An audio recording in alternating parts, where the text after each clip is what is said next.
Chapter 6 Brother Danny. When I got home, my mom was out, my dad was in the garden, hopeless guarding the dry plants.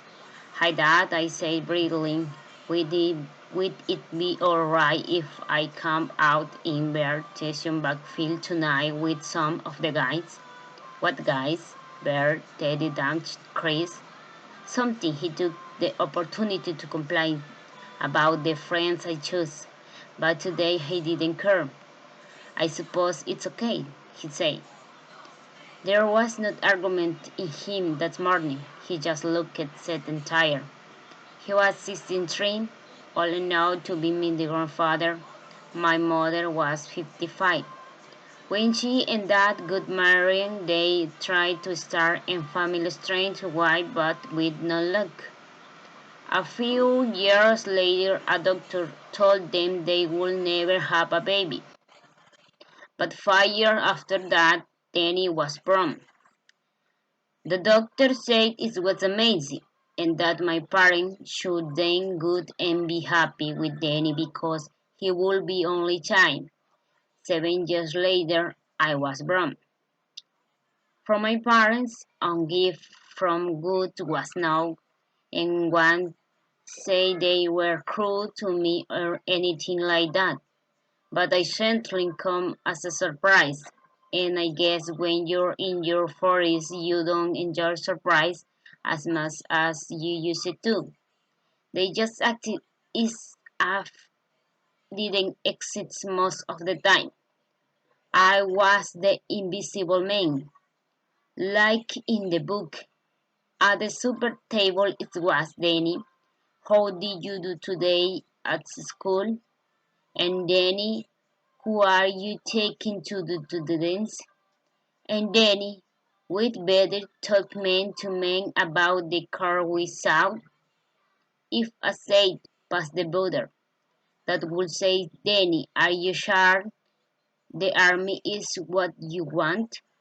If I repeat my request for the borders, Mom would say, Danny, do you want me to buy you one of those pencil shirts tomorrow?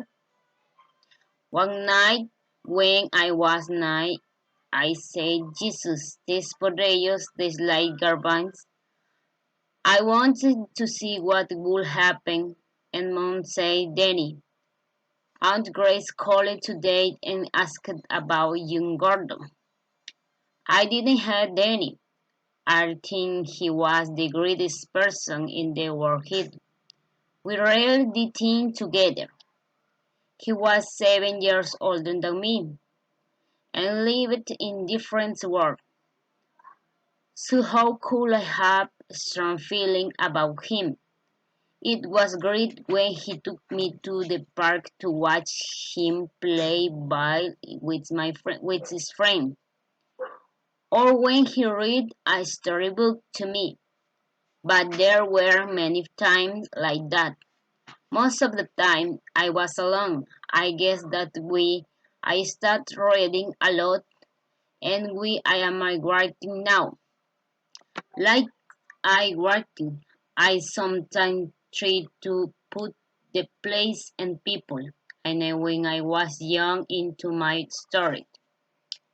After his death, my parents just went to pieces.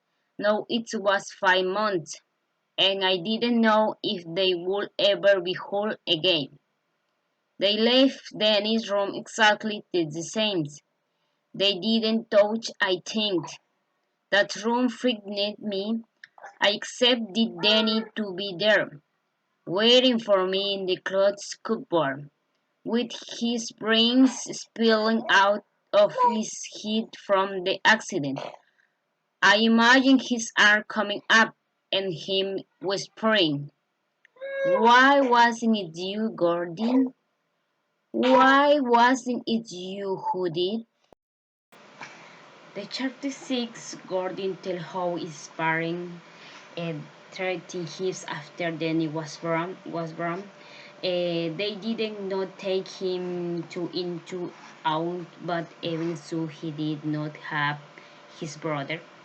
They were always checking out Danny, asking him, "What do you want to do? How was your school?" After his death, his parents were not happy, and Danny room remained outside of the tub. He could walk out of that room and say, "We were you the one who did. I thought he's the no accept the deeds the brother Danny."